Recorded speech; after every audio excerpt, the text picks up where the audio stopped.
In ancient Greece, where philosophers debated truth beneath marble columns and wore robes in the blazing sun, one man chose a different path. He lived in a barrel, barked at passers-by, and once told the most powerful man in the world to move because he was blocking the sunlight. His name was Diogenes of Sinope, and his message still echoes across the centuries. Born around 412 BCE in the wealthy coastal city of Sinope, Diogenes was the son of a banker. His early life took a sharp turn when he and his father were implicated in a scandal involving the defacement of currency.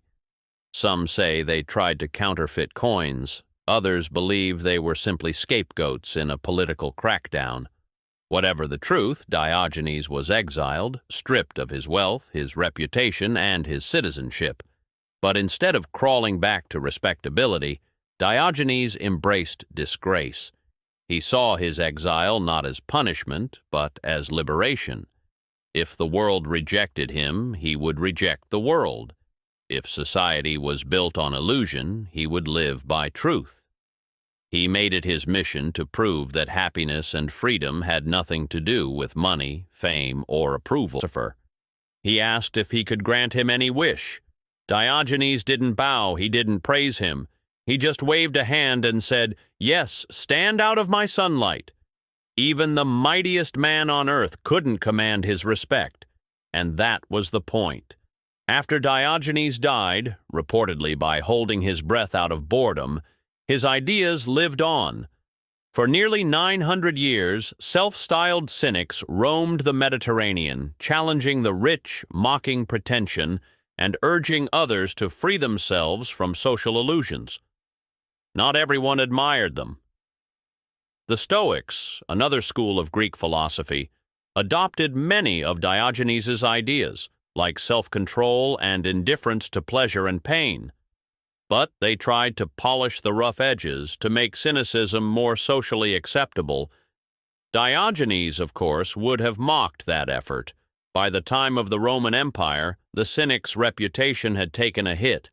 In the 2nd century CE, the satirist Lucian accused them of hypocrisy, people who preached poverty but chased attention, who quoted Diogenes but lived in comfort. The name cynic, once a mark of fierce integrity, became an insult. And that's how we use it today. To be cynical is to assume the worst of people, to believe everyone is driven by selfish motives, even when they speak of justice or love. But that wasn't Diogenes's cynicism. He wasn't hopeless. He was radical. He didn't despair over the world. He rebelled against it. Even as his reputation faded, his ideas kept resurfacing. In the 1700s, Jean-Jacques Rousseau argued that civilization corrupts humanity, that we're born good but made selfish by social systems. They called him the new Diogenes. In the 1800s, Friedrich Nietzsche reimagined a famous story. Diogenes walks into the Athenian marketplace with a lantern, searching for one honest man, and finds none. Nietzsche twisted it into a new parable. A madman runs into town crying, "God is dead." Not a cry of despair, but a challenge. If the old values are gone, what will we live by now? To Nietzsche, Diogenes was a model, a man who refused fantasy, who lived in the here and now, who dared to build his values from scratch. In the 1960s, Diogenes rose again in the form of hippies, protesters, dropouts, and iconoclasts.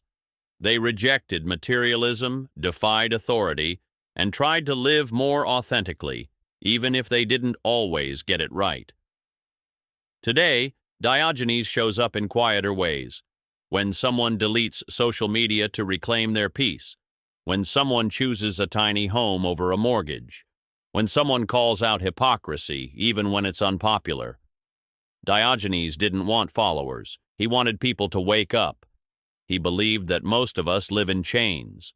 Not iron ones, but invisible ones. Fear of judgment, obsession with status, hunger for praise.